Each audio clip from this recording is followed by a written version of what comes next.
ഇതങ്ങനെ ഒരു റെസിപ്പിയായിട്ട് കാണിക്കാനുണ്ടോന്നൊന്നും അറിയില്ല. പക്ഷെ പണ്ടൊക്കെ സ്ഥിരമായിട്ട് ഞങ്ങടെ വീട്ടില് ഉണ്ടാക്കുന്ന ഒരു സാധനമായിരുന്നു. കാര്യംന്ന് വെച്ച് കഴിഞ്ഞാല് അധികം സ്നാക്സ് ഒക്കെ കഴിക്കാൻ ഒന്നും ഇല്ലാത്തപ്പഴ്, എന്തെങ്കിലും മധുരം കഴിക്കണമെന്ന് തോന്നുമ്പഴ് ബിസ്ക്കറ്റൊക്കെ ഉള്ള സമയത്ത് ഉണ്ടാക്കുന്ന ഒരു ഐറ്റമായിരുന്നു കേട്ടോ.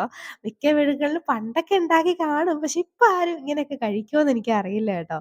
അപ്പഴ് പാലൊന്ന് തിളച്ച് വരുമ്പോഴേക്കും ഉണ്ടല്ലോ, നമുക്ക് ആ ഫ്ലെയിം അങ്ങ് ഓഫ് ആക്കിയിട്ട്, ഇനി ഇതിലേക്ക് കുറച്ച് ബിസ്ക്കറ്റ്, അത് ഇഷ്ടമുള്ള ഏത് ബിസ്ക്കറ്റ് വേണമെങ്കിലും എടുക്കാം. അതങ്ങോട്ട് ചേർത്ത് കൊടുക്കുക.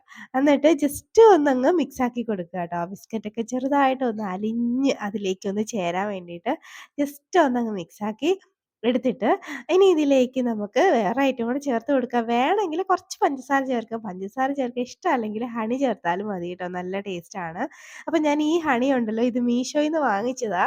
ബൈ വൺ ഗെറ്റ് വൺ ഭയങ്കര ആണ് കേട്ടോ. ലാഭത്തിന് വളരെ എനിക്ക് കിട്ടിയതാണ്. ഹണി ആയതുകൊണ്ട് ഞാനൊന്ന് പരീക്ഷിക്കാന്ന് കരുതി വാങ്ങിച്ചയാണ് കേട്ടോ. കൊള്ളായിരുന്നു.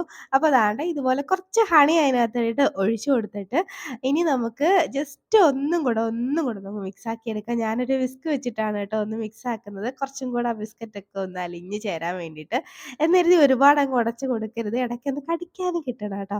അപ്പൊ ഇത്രയും ഒന്ന് മിക്സ് ആക്കി എടുത്തിട്ട് ഇനി എന്താണ്, ഒരു ഗ്ലാസ്സിൽ ഒഴിച്ചിട്ട് അങ്ങനെ കുടിക്കുക. ആ ഒരു പണ്ടൊക്കെ ചെയ്തിരുന്ന കുട്ടിക്കാലത്ത് ചെയ്തിരുന്ന ഒരു ഓർമ്മകളാണ് കേട്ടോ. ഇപ്പൊ ഇങ്ങനെ അധികം ആരും കഴിക്കലൊന്നും ഉണ്ടാവില്ല. അപ്പൊ ഞാൻ ഉണ്ടാക്കിയപ്പോ ചുമ്മാ ഒരു വീഡിയോ എടുത്ത് ഇട്ടതേ ഉള്ളൂ കേട്ടോ. അപ്പൊ എങ്ങനാ?